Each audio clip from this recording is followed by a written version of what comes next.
अनुपमा के latest episode के लिए सब्सक्राइब करें। आज के एपिसोड की शुरुआत में वरुण कहता है कि आप सब सही कह रहे हैं, मुझे सजा मिलनी चाहिए, पुलिस को बुलाइए। वरुण अनुपमा से कहता है कि आपने अपनी जान पर खेलकर मेरी बहन की जान बचाई है। वरुण अनुपमा को धन्यवाद बोलता है और आगे कहता है कि मुझसे गलती हुई है और मुझे उसकी सजा मिलनी चाहिए। प्रेरणा कहती है कि रजनी जैसी गिरी हुई औरत कोई और हो ही नहीं सकती। भारती भी कहती है कि मैंने रजनी को दिल से अपनी माँ माना था, लेकिन उनका प्यार और भरोसा सब दिखावा था। प्रेरणा कहती है कि उस औरत को ऐसी सजा मिलनी चाहिए कि दोबारा कभी धोखा न दे पाए। सरिता और जसप्रीत भी कहती हैं कि उसे सजा मिलनी चाहिए। राही अनुपमा से कहती है कि प्लीज पीछे मत हटना। दूसरी तरफ रजनी को वरुण का फोन आता है। वरुण रजनी से कहता है कि भगवान ने प्रेरणा को बचा लिया है, लेकिन अनुपमा मर गई है।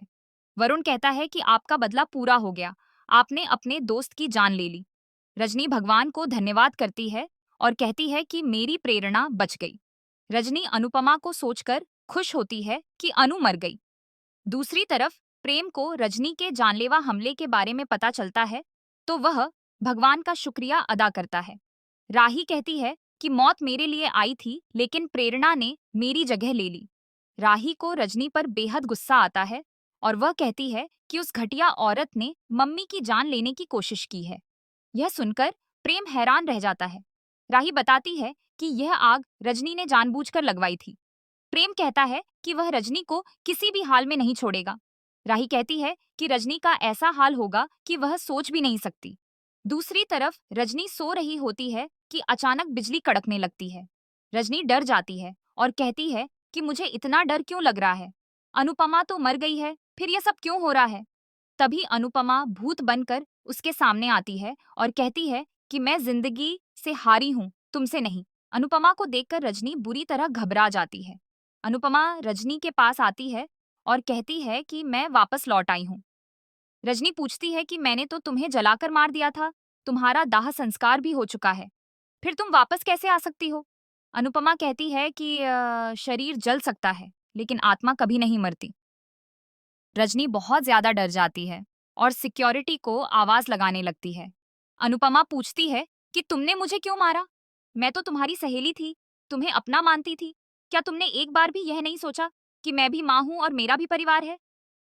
तुम्हारी लगाई हुई आग में तुम्हारी बेटी जलने वाली थी।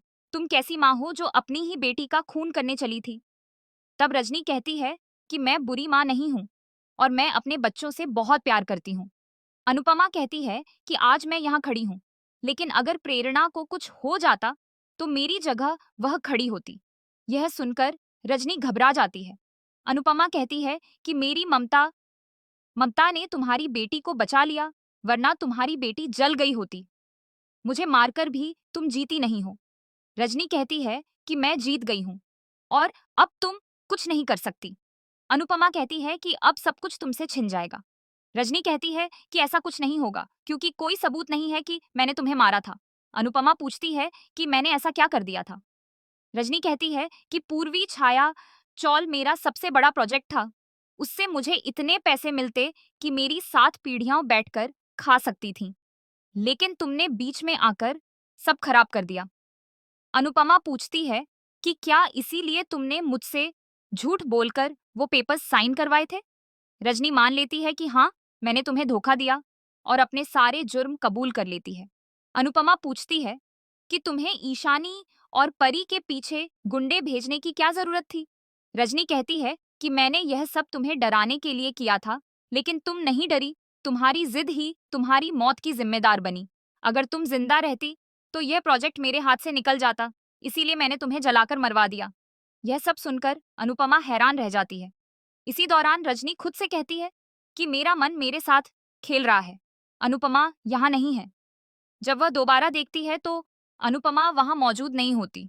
रजनी को लगता है कि यह सब उसका वहम था और वह अनुपमा की मौत सोचकर बहुत खुश हो जाती है। दूसरी तरफ मोटी बास ये भगवान के सामने बैठी होती है।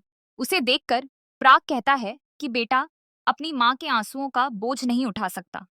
प्राग बहुत दुखी होकर कहता है कि आज मैं हार गया हूँ और मैं अपना घर नहीं बचा पाया। ख्याति कहती है कि आपने संस्कार और परिवार बचा लिए हैं और मुझे आप पर गर्व है। वह कहती है कि हम सब आपके साथ हैं और भगवान सब ठीक कर देंगे। प्राग कहता है कि एक रात में क्या ही हो जाएगा। प्रेम कहता है कि दुनिया एक पल में बदल जाती है और हमें उम्मीद नहीं छोड़नी चाहिए। तभी मोटी बा रोने लगती है। प्रेम मोटी बा से कहता है कि आप ऐसे कब तक बैठी रहेंगी। मोटी बा कहती है कि इंसान सम्मान के लिए जीता है और हम आज तक शान से जीते आए हैं। अगर शान से जीना मुमकिन न हो तो शान से मर जाना बेहतर होता है। वह कहती है कि अब श्रीनाथ जी के सामने से हमारी अर्थी ही उठेगी। यह सुनकर अनिल रोने लग जाता है और प्राग उसे संभालता है। अनिल कहता है कि सच की हमें बहुत बड़ी कीमत चुकानी पड़ रही है। इधर मोटी बा रोते हुए कहती है कि हम मर जाना चाहते हैं। प्रेम उन्हें डांटते हुए कहता है कि आज के बाद आप ऐसी बात नहीं करेंगी। वह मोटी बा से भगवान पर भरोसा रखने को कहता है और कहता है कि अगर श्रीनाथ जी ने चाहा तो कल का सूरज हमारे लिए जीत की खबर लाएगा। दूसरी तरफ चौल में सभी लोग परेशान होते हैं और कहते हैं कि हम कहाँ जाएंगे। सभी अनुपमा को कसूरवार ठहराते हैं। तभी सरिता और बाकी लोग आते हैं। चौल वाले पूछते हैं कि तुम्हारी महान अनुपमा कहाँ है? वह हमें बर्बाद करके चली गई है। वे कहते हैं कि शायद वह रजनी से पैसे लेकर भाग गई होगी। तभी अनुपमा वहां आती है और कहती है कि मुझे सिर्फ आपसे 7 घंटे चाहिए, सुबह मैं सब कुछ ठीक कर दूंगी। इस पर चौल वाले अनुपमा को चुप रहने को कहते हैं और उस पर गुस्सा करते हैं। सभी कहते हैं कि हमें अनुपमा चौल में नहीं चाहिए। एक औरत गुस्से में अनुपमा को डंडे से मारने आती है, तभी राही उसे रोक लेती है। राही गुस्से में कहती है कि चुपचाप खड़ी रहो वरना ऐसा मारूंगी कि चौल गिरने से पहले तुम गिर जाओगी। यह देखकर सभी हैरान रह जाते हैं। दूसरी तरफ माही अपने और परी के गहने इकट्ठा कर लेती है। माही और गौतम फैसला करते हैं कि वे किसी की मदद नहीं करेंगे। गौतम कहता है कि इंदौर में पापा ने एक बंगला लिया था जिसके बारे में किसी को पता नहीं है, लेकिन वह बंगला मेरे नाम है। यह सुनकर माही खुश हो जाती है और दोनों पैकिंग करने लगते हैं। इधर रजनी कहती है कि आत्मा कुछ नहीं होती, शरीर खत्म हुआ तो किस्सा खत्म हुआ। वह कहती है कि कल चौल टूट जाएगी और कल मैं जीत जाऊंगी।